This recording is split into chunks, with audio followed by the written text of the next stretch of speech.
Hello दोस्तों, welcome to मंत्रा। मैं हूं अनुपम। स्टार्ट करते हैं दोस्तों हम अपने यूनिक सीरीज के साथ। यहाँ पे हम बात करने वाले हैं AKTU mechanical engineering BTech second year fourth semester का जो हमारा सब्जेक्ट है engineering mechanics and strength of material. जो सब्जेक्ट कोड क्या है दोस्तों, बीएमई 402 है। और ये दोस्तों हमारा क्या है, लेटेस्ट सिलेबस है। तो पहले बात करते हैं यूनिट वन का।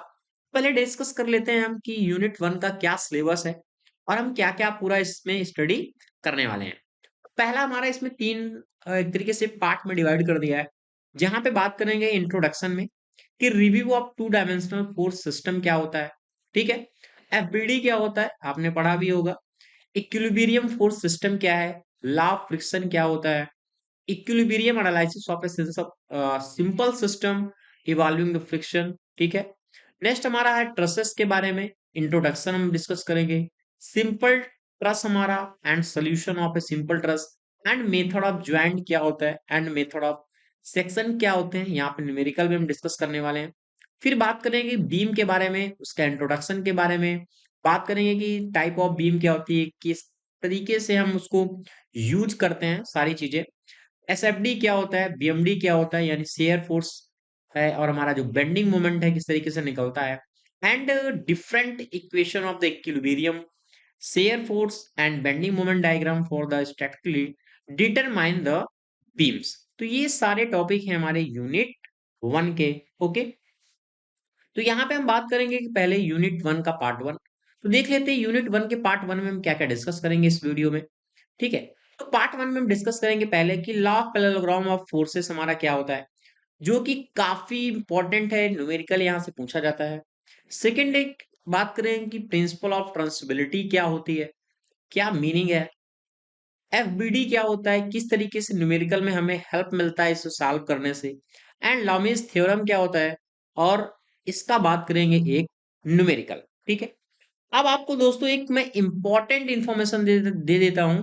इंपॉर्टेंट इंफॉर्मेशन ये है, अगर आपको दोस्तों कॉन्सेप्चुअल वीडियोस चाहिए, लेटेस्ट सिलेबस के साथ आपको सारी चीजें मिलेगी। ऑल सब्जेक्ट आपको वन प्लेस पे अवेलेबल मिलेंगे।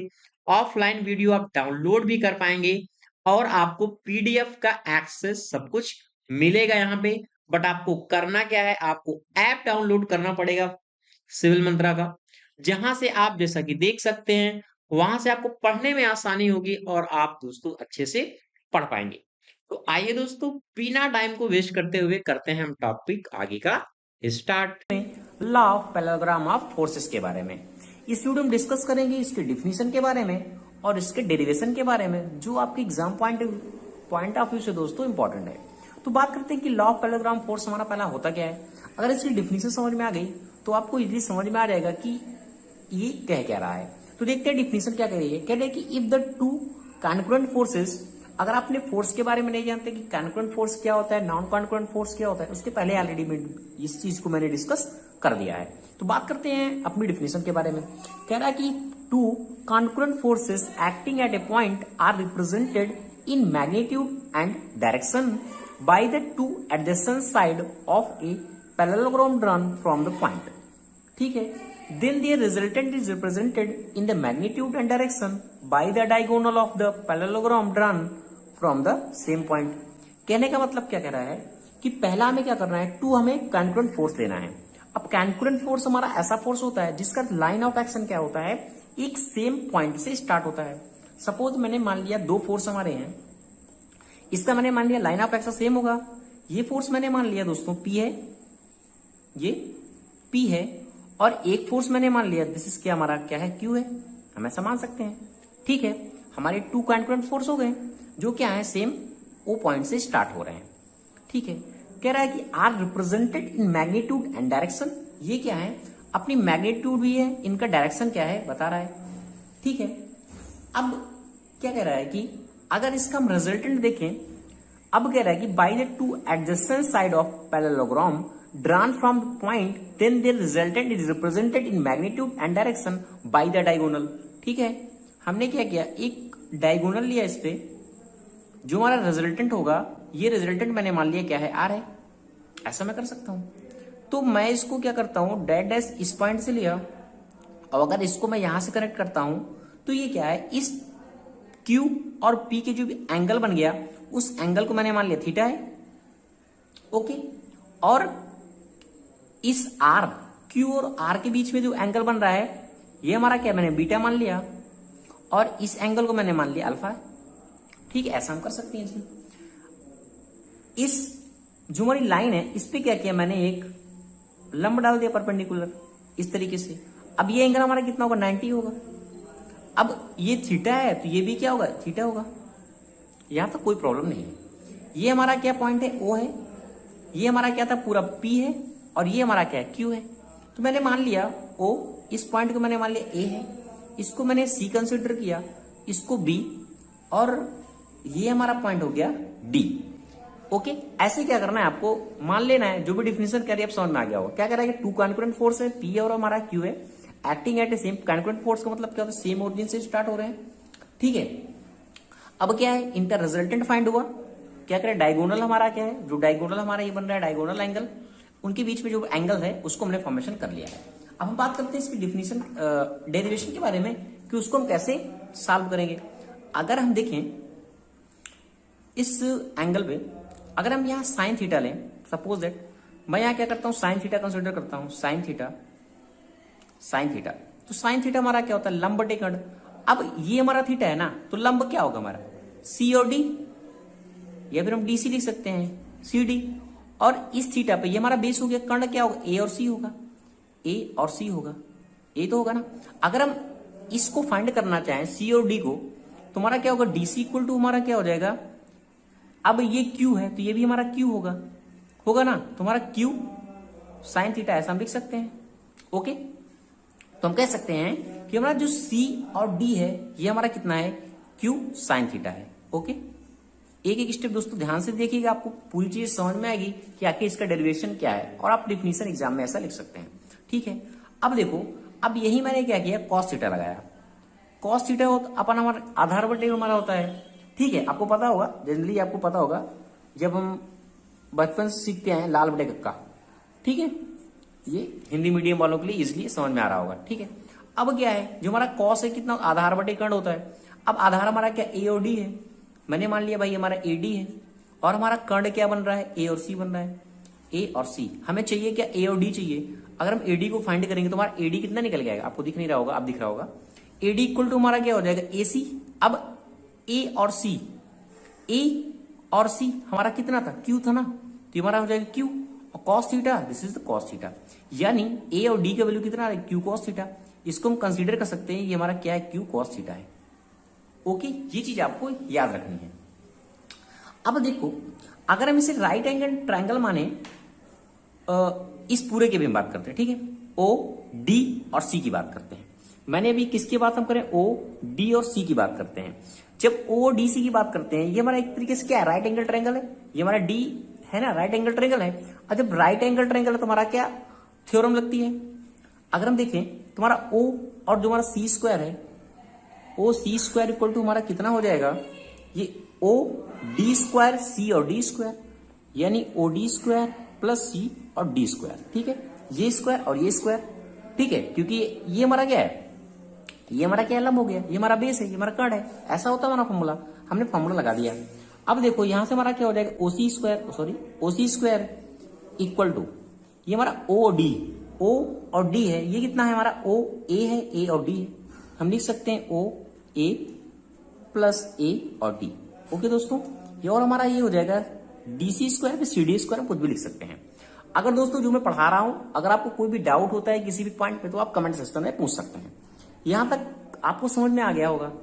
अब क्या कर रहे हैं हम, इसकी वैल्यू को क्या करें, एक एक वैल्यू को पुट करते हैं।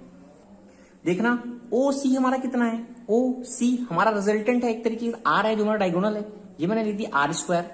ठीक है, हमारा ओ ए कितना है, ओ ए पी है, दिस इज द पी। और ए डी हमने कितना फाइंड किया, क्यू, ये हमने फाइंड किया कॉस थीटा। ठीक है, ये हमारा होल स्क्वायर हो गया। और डी और सी भी हमने फाइंड कर लिया, कितना हमारा है, क्यू साइन थीटा। ठीक है, यहां तक कोई भी प्रॉब्लम नहीं है। अब इसको हम क्या करते हैं, सॉल्व करते हैं। तो हमारा कितना होगा, ए प्लस बी के स्क्वायर, क्यू स्क्वायर और की square cos square theta plus ये कितना हो जाएगा, टू पी क्यू, और ये हमारा हो जाएगा कॉस थीटा। ये कितना निकल के आएगा, Q square and sign square theta ये हमारा कितना था, आर स्क्वायर के बराबर था। ठीक है, अब देखो, अब इसको हम क्या लिख सकते हैं, R square equal to P square.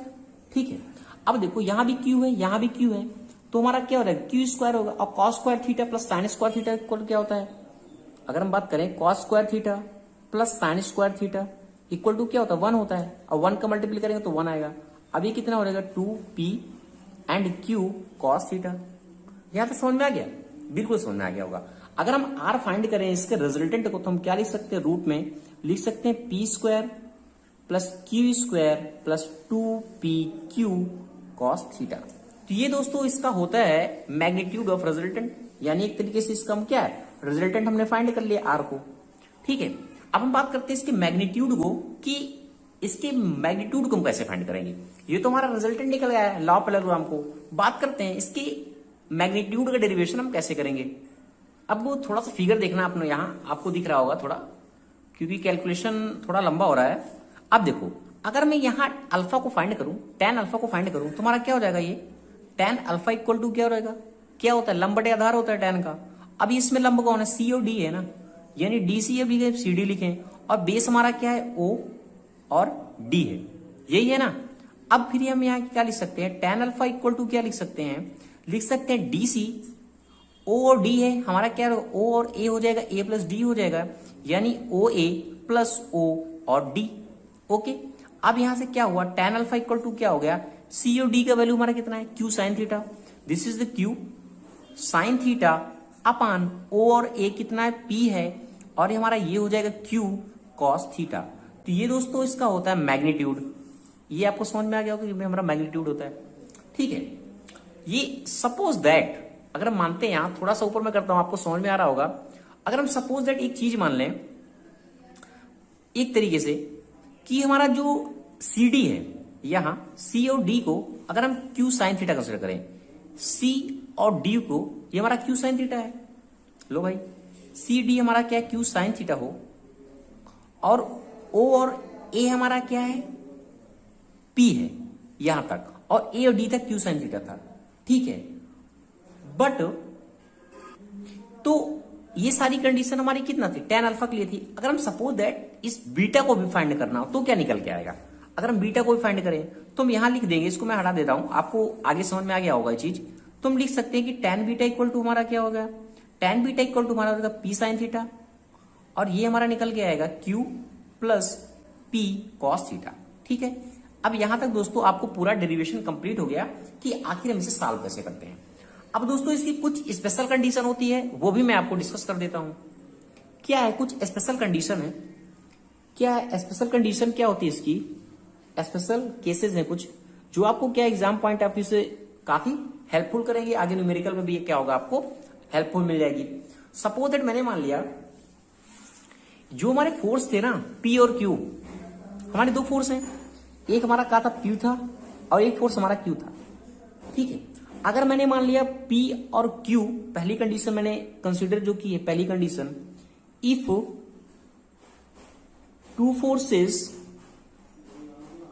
To forces are parallel, अगर दोनों फोर्स हमारे क्या हैं, पैरेलल हो, जब पैरेलल होंगे दोनों फोर्स, तो हमारा थीटा क्या हो जाएगा, 0 हो जाएगा। तो कॉस थीटा की वैल्यू कितनी हो जाएगी, कॉस यानी कॉस 0 की वैल्यू कितनी होती है, 1। तो हम कह सकते हैं अगर इसका रिजल्टेंट फाइंड करें, तो आर इक्वल टू हमारा रिजल्टेंट क्या था, हमारा था P square plus Q square 2pq and cos theta, यही तो था। अगर हम थीटा 1 पुट करेंगे, तो हमारा ये आंसर क्या निकल के आएगा, निकल के आएगा P square plus Q square 2p and q, ये निकल के आएगा। ठीक है, ये निकल के आएगा। अब इसको हम क्या लिख सकते हैं, लिख सकते हैं ना p प्लस क्यू का होल स्क्वायर, ये कितना है, r का है, और ये हमारा r है। तो हम इजिली, अगर ये रूट है, ये रूट है, तो हम लिख सकते हैं r इक्वल टू क्या है, p प्लस क्यू होगा। ये चीज समझ में आया आपको। आपके न्यूमेरिकल में दोस्तों डायरेक्ट कह देगा कि सारी कंडीशन देके कह देगा कि जो दो फोर्स हैं वो क्या है, पैरेलल है, तो उनकी कंडीशन क्या होगी, तो रिजल्टेंट बताओ। तो रिजल्टेंट आप फाइंड कर सकते हैं, r इक्वल टू क्या हो जाएगा, p प्लस क्यू होगा। ठीक है, ये तो है जब फोर्स क्या है, दोनों पैरेलल है। सेकेंड कंडीशन हमारी क्या है इसकी, इंपॉर्टेंट कंडीशन, इंपॉर्टेंट पॉइंट है दोस्तों, जो हमारे दो फोर्स हैं वो एंटी पैरेलल है। अब ये क्या थी, पैरेलल थे, अभी मान लिया क्या है, दोनों फोर्स क्या है, एंटी पैरेलल है। अगर दोनों फोर्स एंटी पैरेलल होंगे तो जो उसको थीटा होगा ना, वो थीटा कितना बनेगा, 180 बनेगा। ठीक है, अब cos 180 की वैल्यू कितनी होती है, cos 180 की वैल्यू कितनी होती है, -1 होती है। अब ये चीज -1 में जाएगी तो कितना हो जाएगा, -1 हो जाएगा ये। यानी R इक्वल टू हमारा कितना निकलेगा, आपको समझ में आ गया होगा, p² होगा, ये हमारा q² हो जाएगा, ये 2pq हो जाएगा। दोनों का स्क्वायर है तो R इक्वल टू क्या निकलेगा, p - q निकलेगा। ठीक है, यही मेरा बताने का मकसद था कि R इक्वल टू हमारा कितना हो जाएगा, p - q हो जाएगा, जो हमारा क्या एंटी पैरेलल की कंडीशन दी हुई है।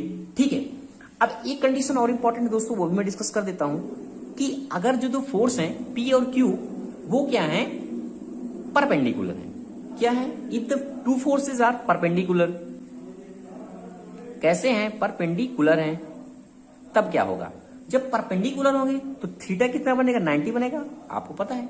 और cos 90 की वैल्यू कितनी होती है, 0 होती है। तो R इक्वल टू हमारा क्या निकलेगा, जो रिजल्टेंट निकलेगा वो निकलेगा p² एंड q², और ये कितना हो जाएगा, 2pq इंटू 0, यानी जो हमारा रिजल्टेंट निकलेगा वो कितना निकलेगा, p² प्लस q² होगा।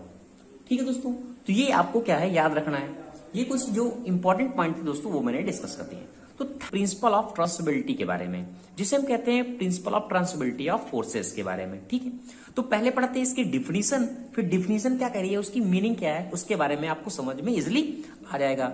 वीडियो को स्टार्ट करने से पहले दोस्तों आपसे रिक्वेस्ट है, अगर आप चैनल पे नए हैं तो चैनल को जरूर सब्सक्राइब कर लें। बात करते हैं कि हमारा प्रिंसिपल ऑफ ट्रांसबिलिटी ऑफ फोर्सेस हमारा क्या होता है।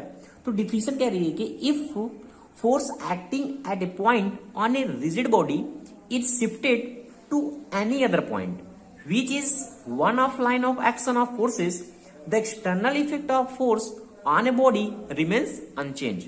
कहने का मतलब क्या है, कह रहा है कि if force acting at a point on a rigid body, suppose that मैंने मान लिया कोई हमारी क्या ये rigid body है। ठीक है, इस बॉडी पे हम क्या कर रहे हैं, फोर्स एक्ट कर रहे हैं। अब वो भी जो हमारा फोर्स एक्ट हो रहा है, कैसा हो रहा है, तो बॉडी फोर्स एक्ट हो रहा है ऑन ए पॉइंट पे, the body is shifted to any other point which is line of action same होना चाहिए। ठीक है, on the line of action मैंने मान लिया इसका लाइन ऑफ एक्शन ये है, एक पॉइंट मैंने मान लिया दिस इज O, और दूसरा पॉइंट मैंने मान लिया O' है। ठीक है, अब क्या कह रहा है कि अगर ये रिजिड बॉडी पे लग रहा है, अगर ये फोर्स को के जो फोर्स हमारा लग रहा है इसको हम क्या करें, इस लाइन ऑफ एक्शन पे शिफ्ट कर देते हैं। यानी कहने का मतलब इस फोर्स जो हमने O' पे लगाया, O पे लगाया था, अगर इस फोर्स को हम O' पे लगा दें, ठीक है, इस फोर्स को, और इस बॉडी पे क्या हो, एनी अदर पॉइंट पे, इस पॉइंट पे लगाया which is on line of action, और उनका लाइन ऑफ एक्शन कैसा होना चाहिए, सेम होना चाहिए। तो जो external effect of a body, force on the body remains unchange. कहने का मतलब इस बॉडी पे कोई भी चेंज नहीं होगा, यही हमारी ट्रांसबिलिटी ऑफ फोर्सेस कहता है। फिर से देखते हैं क्या कहता है, ट्रांसबिलिटी ऑफ फोर्सेस हमारा क्या कहता है कि अगर हमारी कोई रिजिड बॉडी है, अगर उस पर हम फोर्स लगा रहे हैं, और वो भी कैसे, लाइन ऑफ एक्शन जिसका सेम है, अगर उस फोर्स को यहां शिफ्ट करके हम यहां लगाएं या फिर यहां शिफ्ट कर दें तो उस बॉडी पे कोई चेंजेस नहीं होता, यही हमारा कहलाता है ट्रांसबिलिटी ऑफ फोर्सेस। ये समझ में आ गया आपको, डिफिनीशन क्या करिए, इसका मीनिंग क्या है। अब हम देखते हैं एक्चुअल में ऐसा होता क्यों है, कैसे होता है। देखो, हमने क्या किया, एक बॉडी मैंने मान लिया भाई ये हमारी बॉडी है, ये इसका क्या है, लाइन ऑफ एक्शन है, ये हमारा क्या है, इसका लाइन ऑफ एक्शन है। एक पॉइंट मैंने मान लिया O है और दूसरा पॉइंट मैंने मान लिया O' है।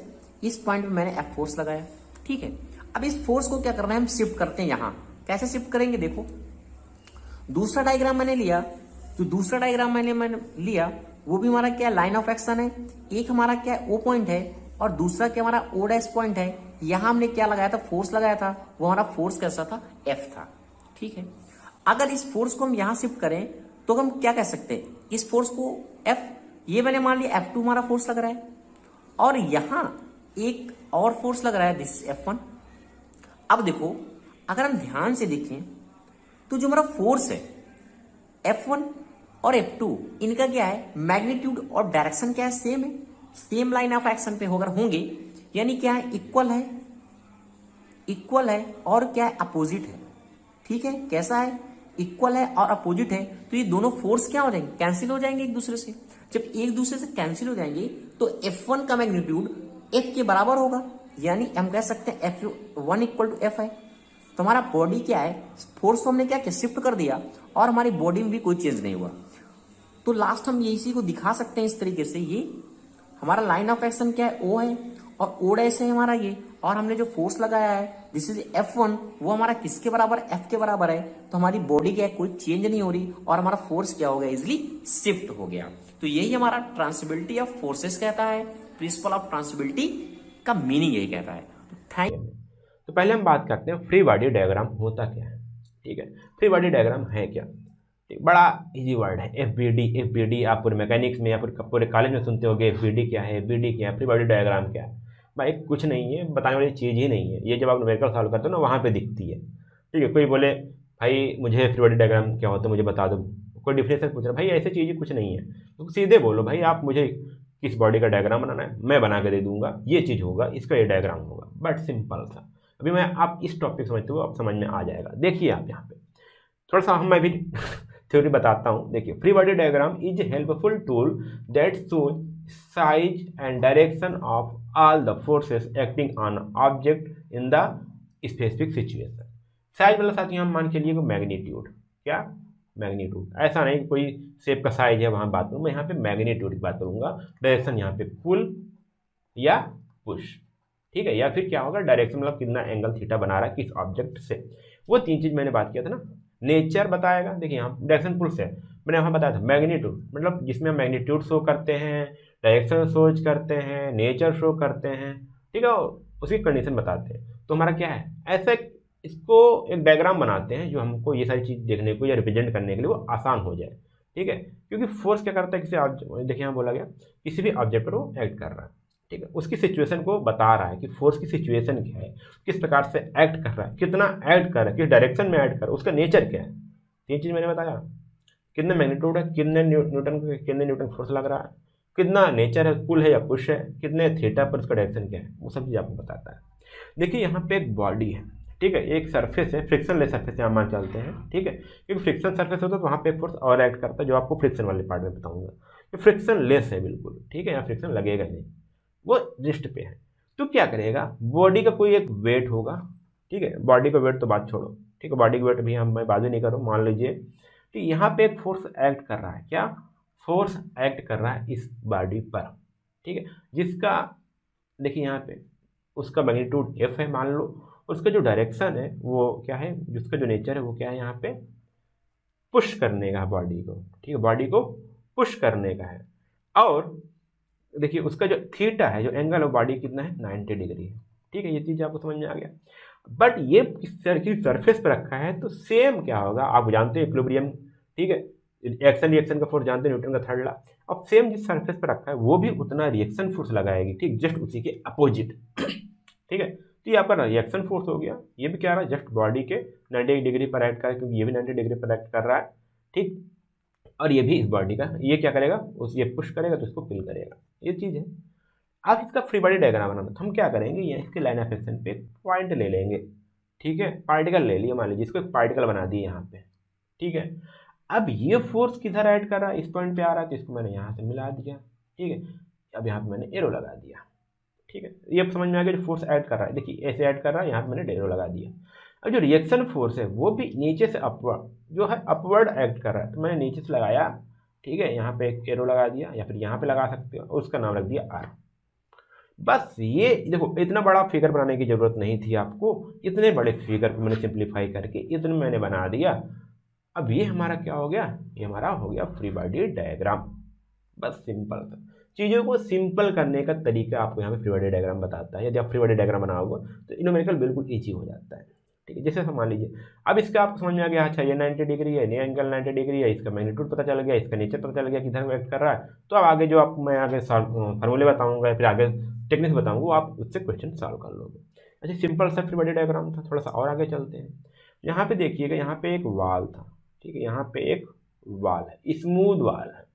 ठीक है, यहाँ पे एक गोला हुआ है, एक स्फीयर है, गोला है, जो एक रस्सी से टंगा हुआ है। ठीक है, अब इसका फ्री बॉडी डायग्राम बनाना है, तो अब इसको आप ऐसे एनालाइज करोगे तो आपको थोड़ा सा मुश्किल होगी।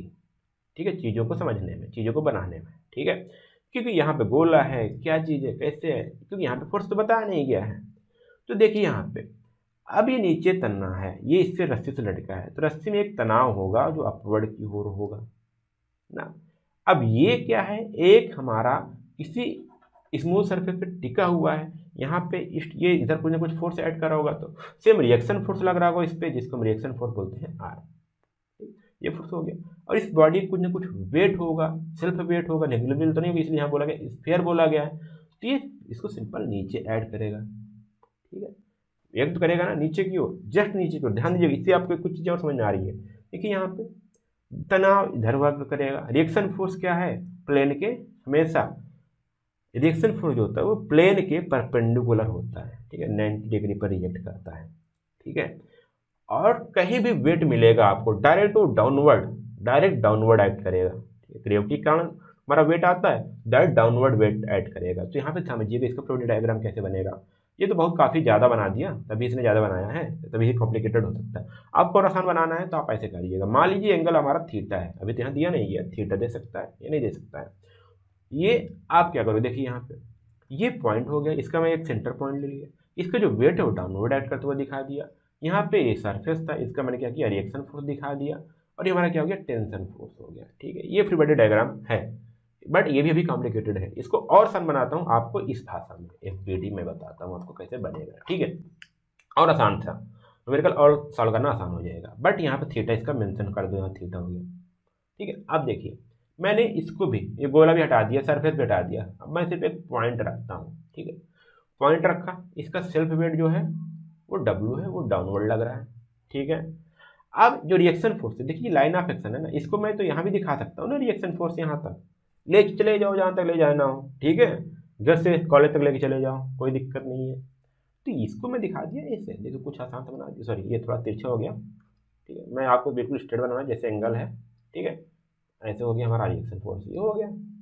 और थोड़ा बनाना है आपको, तो टेंशन फोर्स का थीटा हमको पता है, तो यहाँ पे एक एक्सिस मान लो, और यहाँ पे आपका टेंशन फोर्स हो गया, हमारा हो गया T, ये हमारा एंगल हो गया थीटा।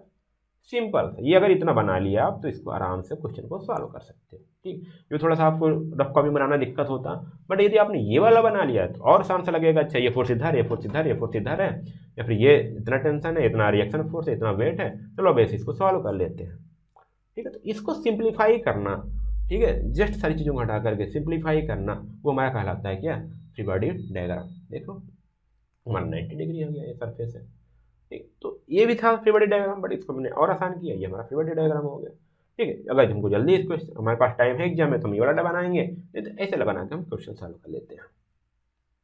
एक एग्जाम्पल समझ में आया तो ध्यान दीजिएगा साथियों।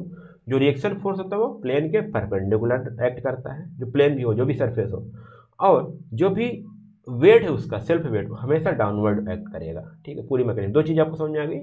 टेंशन की बात करूँ तो टेंशन आप जानते होंगे, टेंशन हमारा क्या है, रस्सी में जिससे बंधा है, तो जिधर बंधा हुआ उधर से एक्ट करेगा। चलो थोड़ा सा और आगे चलते हैं, एक स्टेप और देख लेता हूँ मैं, जो आपको समझ में आ जाएगा, ठीक। यहाँ पे एक वी शेप है, क्या है, वी शेप है, जिसमें एक स्फीयर है, इसमें मतलब समझिए गोला, गोले में उसका कुछ ना कुछ वेट होगा ना, गोले में एक वेट होगा, वो भी एक्ट करेगा, बिल्कुल एक्ट करेगा।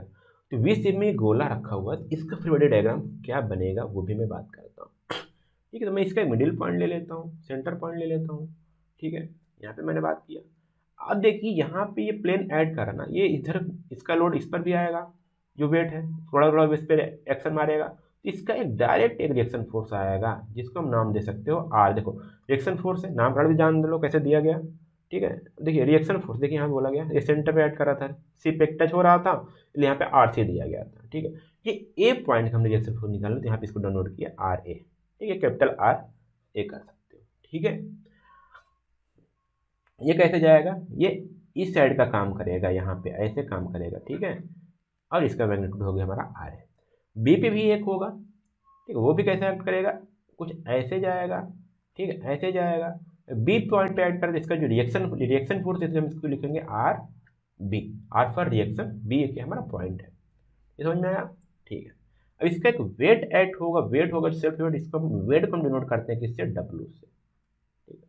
ये टर्मिनोलॉजी समझ लीजिए, W क्या है, R क्या है, B, ये सब कैसे आता है, RA कैसे होता है, RB क्या होता है, R मतलब रिएक्शन फोर्स, B मतलब उसका सेल्फ वेट होता है, तो हम W से डिनोट करते हैं, ठीक, अब इसको और डिसिम्प्लीफाई करना है। हमने लाइन ऑफ एक्शन पढ़ा, इसको अगर हम और आगे कंटिन्यू करें तो कहीं ना कहीं इंटरसेक्ट कर रही है, फिर इसका जो पॉइंट तक जा रहा है, तो यहाँ पे जो पॉइंट आ रहा है, अब यहाँ पे देखिए इसको थोड़ा और सिंप्लीफाई किया गया, इसको और लिखा गया, इसी पॉइंट सेंटर पॉइंट हो गया, यहाँ पे R A reaction force at point A ऐसे ऐड कर रहा है, और ये रिएक्शन पॉइंट एट बी ऐसे वर्क कर रहा है। ठीक, तो हमारा क्या हो गया, इसको हम बोल सकते हैं फ्री बॉडी डायग्राम। आज हम इसको और गोले को भी हटा दें तो लो और भी आसान हो गया, ये सेल्फ वेट हो गया हमारा क्या, डब्लू हो गया, और ये ऐसे हो गया। ठीक है, हमारा क्या हो गया, आर बी हो गया। ठीक है, और ये हमारा हो गया इधर का आर ए हो गया, ऐसे ऐड कर रहे हैं। अच्छा, और सिंप्लीफाई करना है इसको, और क्या बना सकते हो थोड़ा देखिएगा, इसको मैं और ये हमारा डब्लू हो गया।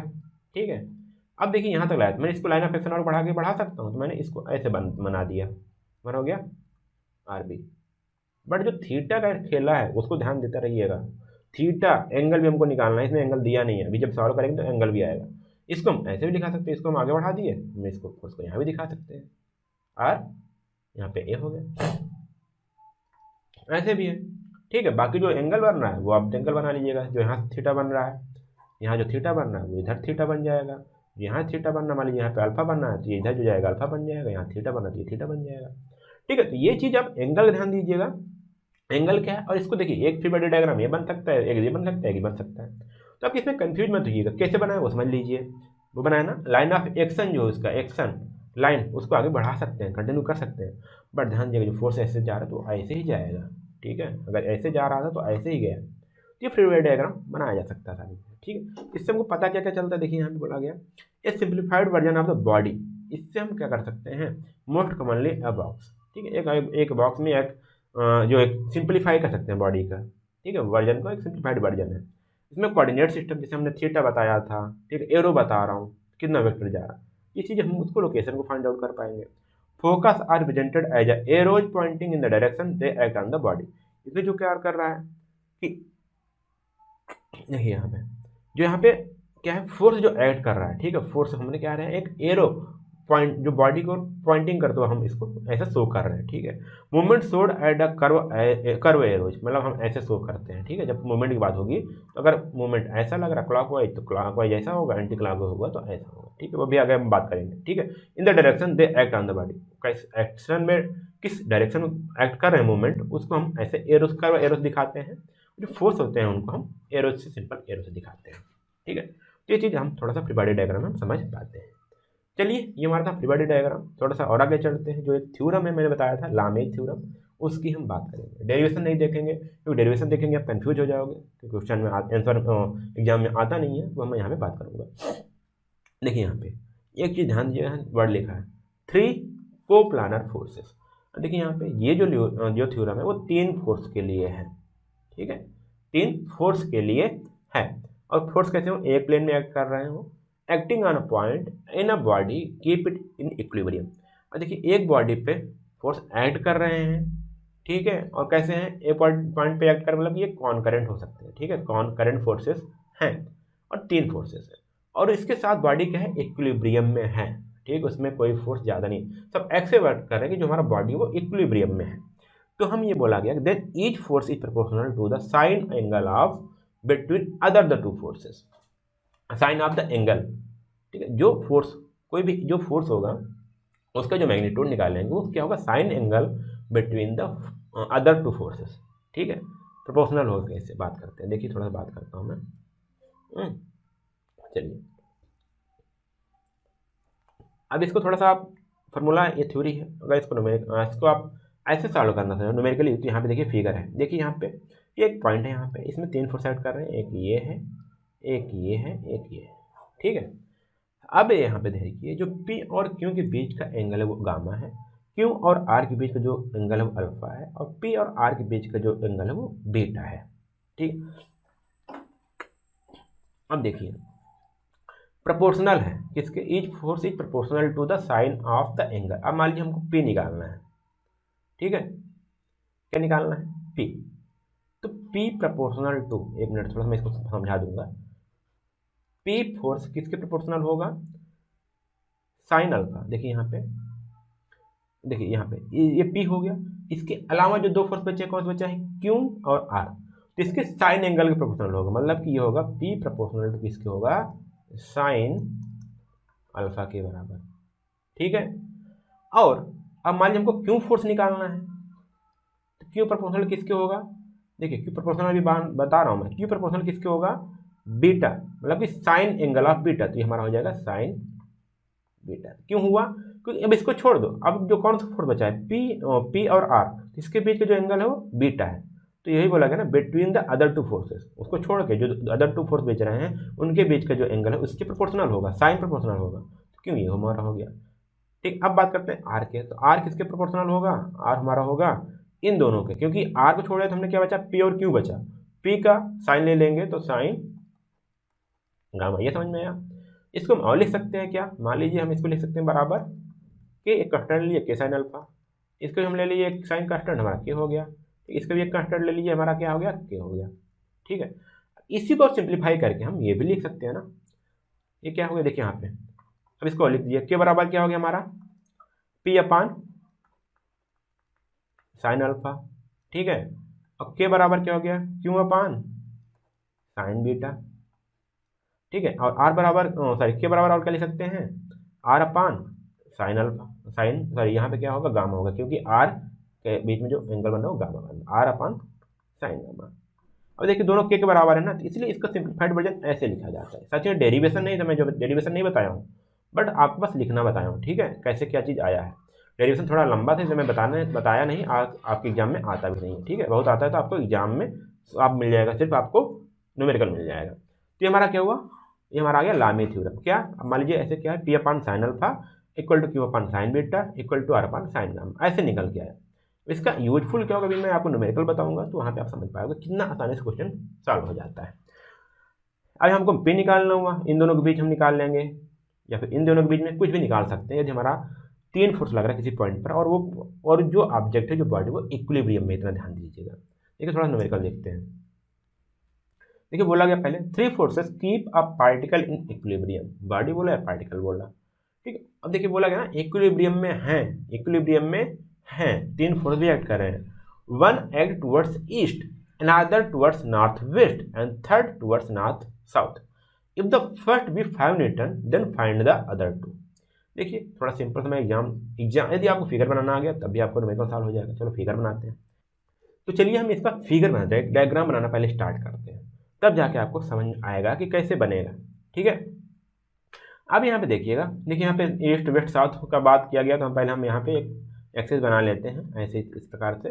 बोला गया पहला जो फोर्स है वो ईस्ट की ओर एक्ट करता है, चलिए हम ईस्ट, ऐसा हो गया, सॉरी ईस्ट नहीं, एक मिनट साथियों मैं बताता हूँ, गड़बड़ा हो गया फिर से, इसको पहले नेमिंग कर देता हूँ, ठीक है। ये हमारा हो गया नॉर्थ हो गया, ये साउथ हो गया, ये हमारा ईस्ट हो गया, ये हमारा क्या हो गया, वेस्ट हो गया, ठीक है। अब एक एक्ट जो है टुवर्ड्स ईस्ट लिखा है, मतलब ईस्ट की ओर, तो यहाँ पे एक ईस्ट की ओर एक्ट कर रहा है, ठीक है। दूसरा काम कर रहा है, एक्ट कर रहा है नॉर्थ और वेस्ट, नॉर्थ और वेस्ट के बीच में, मतलब जब ऐसे बात होती है तो फोर्स ऐसे जाता है, ठीक है, और दोनों से का जो एंगल होता है वो 45 डिग्री होता है, यहाँ से 45 डिग्री, यदि 45 डिग्री। और जो थर्ड वाला है वो साउथ की ओर एक्ट कर रहा है, टुवर्ड्स साउथ, ठीक है, देखिए यहाँ पे ऐसे एक्ट कर रहा है, ठीक है। अब बोला गया यदि जो फर्स्ट वाला है, फर्स्ट कौन सा, ईस्ट की ओर, ये जो ऐड कर रहा है इसका जो मैग्नीट्यूड है वो हमारा क्या है, 5 न्यूटन है, तो इसमें कितना होगा, इस वाले इसमें और इसमें कितना फोर्स हमारा एक्ट होगा वो हमसे पूछा जा रहा है। अब आप यदि इस थ्योरम को नहीं जानते होगे तो आप परेशान हो जाओगे, ठीक है, क्योंकि आप इसमें और सारे जो भी आगे मैं बताऊँ फार्मूला उसको लगाने की कोशिश करोगे, नहीं आएगा, ठीक है। अब इसको तोड़ लोगे, रिजॉल्व करोगे, बड़ा लेंदी प्रॉब्लम हो जाएगा। ध्यान दीजिए तीन फोर्सेस हैं, इक्विलिब्रियम में, तो आपको लामी थ्योरम याद करना है। इसका सिंप्लीफाइड वर्जन देखो थोड़ा सही है, ठीक है, मैंने बनाया। अब देखिए यहाँ पे ये 5 न्यूटन है, ठीक है, ईस्ट की ओर, ये साउथ की ओर है, ये नॉर्थ और वेस्ट की ओर है। तो अब ध्यान दीजिए यहाँ पे एक न्यूटन हो गया, इसका एंगल फाइंड आउट करना है, ठीक है, सभी फोर्सों के बीच का एंगल। तो देखिए ये हमारा कितना था, 90 था प्लस 45, तो इस पी और ई के बीच में जो एंगल बनेगा वो 135 हो गया। अब यहाँ पे 45 था, ये हमारा कितना है 90 एंगल, तो ये इसके बीच का एंगल कितना हो गया 135, और ये हमारा कितना है 90 डिग्री। तो ये चीज़ आपको समझ में आ गया होगा, तो इसको मैं सिंप्लीफाइड वर्जन ये हटा देता हूँ, और ये हमको मिला एक सिंप्लीफाइड वर्जन, थोड़ा सा अच्छा देखने में लुक भी अच्छा लग रहा होगा। अब हम इसमें क्या करेंगे, हम लामी थ्योरम लगाएंगे, ठीक, कैसे लगेगा ये ध्यान दीजिएगा। अब ये फोर्स है मान लीजिए पी, ठीक है, पी को हमने लिया, ठीक है, यहाँ भी देखे थे, इसमें देखेंगे आप, तो P के अंदर जो बटे में है, जो दोनों फोर्स बचे उसके अपन साइन अल्फा किया गया है ना, इसके प्रोपोर्शन में है। ठीक है, तो अब देखो अब क्या करेंगे, P हो गया, P हमने लिखा, ठीक। अपन क्या किया, इसके इस वाले फोर्स को छोड़ के जो दो अदर फोर्स बचे उनके बीच के एंगल्स को साइन में लेकर डिवाइड कर देंगे। चलो P upon sine 90 degree equal to Q upon sine 135। ये कैसे हुआ देखिए, अब हमने लिया Q वाला एंगल, हमने Q लिया तो इस वाले फोर्स को छोड़ दो, अब बचा क्या P और E। P और E के बीच के एंगल कितने 135, इसलिए Q डिवाइडेड बाई 135 हो गया। अब बात करते हैं हम, यहाँ पे आगे होगा हमारा क्या, ये हमारा होगा E बच्चा है, सॉरी यहाँ पे हमारा 5 न्यूटन दिया, तो यहाँ 5 न्यूटन इसको हम लिख दिए 5 न्यूटन। अब इस वाले फोर्स को छोड़ो तो बचा कि हमारा P और Q, इन दोनों के बीच के एंगल कितना 135, इसलिए हम साइन 135 से डिवाइड कर दिए। अब हम इसमें कुछ भी ले सकते हैं, ठीक है, हमने ये वाला ले लिया और ये वाला ले लिया, तो हम लिख सकते हैं ना P upon sine 90 equal to 5 upon sine 135 degree. ठीक है, आपके पास कैलकुलेटर रहेगा, उससे सॉल्व करिएगा, आप अपने से परेशान मत करिए, बस इसको एंगल में डालिए। देखिए अब यहाँ पे क्या हो जाएगा, P इक्वल टू जो निकल के आएगा वो निकल के आएगा 5 इंटू साइन 90 डिग्री अपान साइन 135। इसको आप सॉल्व करोगे तो P की जो वैल्यू आ रही है वो आ रही है हमारी कितनी 5√2 न्यूटन। आराम से सिंपल सा आ गया 5.√2 न्यूटन। यदि आप कैलकुलेशन करोगे तो हमारा 5 पॉइंट कुछ समथिंग, सॉरी उसको हमारा आएगा डेसिमल में आएगा तो वो लिख देना, कोई दिक्कत नहीं है। हमको क्यों निकालना है तो हम ये दोनों को हम क्या करेंगे इक्वल कर लेंगे। ठीक है, अब ये इसको क्या करेंगे हम साइन 135 इधर ऊपर चला जाएगा तो क्यू इक्वल हो जाएगा 5 साइन 135 अपान साइन 135, ये डिवाइड हो जाएगा तो हमारा जाएगा 5 न्यूटन। इस प्रकार से लामी थ्योरम को सबसे इजीएस्ट मैंने प्रॉब्लम यहाँ पे मैंने सॉल्व किया, ऐसे सॉल्व होता है। आपको बस क्या करना है, आपको सभी का एंगल इसमें कैलकुलेट करने में थोड़ी सी प्रॉब्लम हो सकती है, ठीक है, तो वो आपको निकालना है, वो आपको कैलकुलेट करना है। उसके बाद आपको लामी थ्योरम लगाना है, पी अपान, देखिए यहाँ पे मैंने बताया पी अपान साइन थीटा, ठीक है, sine alpha, Q upon sine beta, R upon sine gamma. ये भी नहीं याद है, लामी थ्योरम लिखो, बट ये याद है इसके सामने जो एंगल बन रहा है वो ले लो, इसके ये लिए इसके सामने जो एंगल बन रहा है वो लो, ये लिए इसके सामने जो एंगल बन रहा है वो लो, करते हुए चले जाओगे, उस दिन आपको कॉन्फिडेंस आ जाएगा। ठीक है, फिर मिलते हैं अगले वीडियो में, तब तक के लिए धन्यवाद।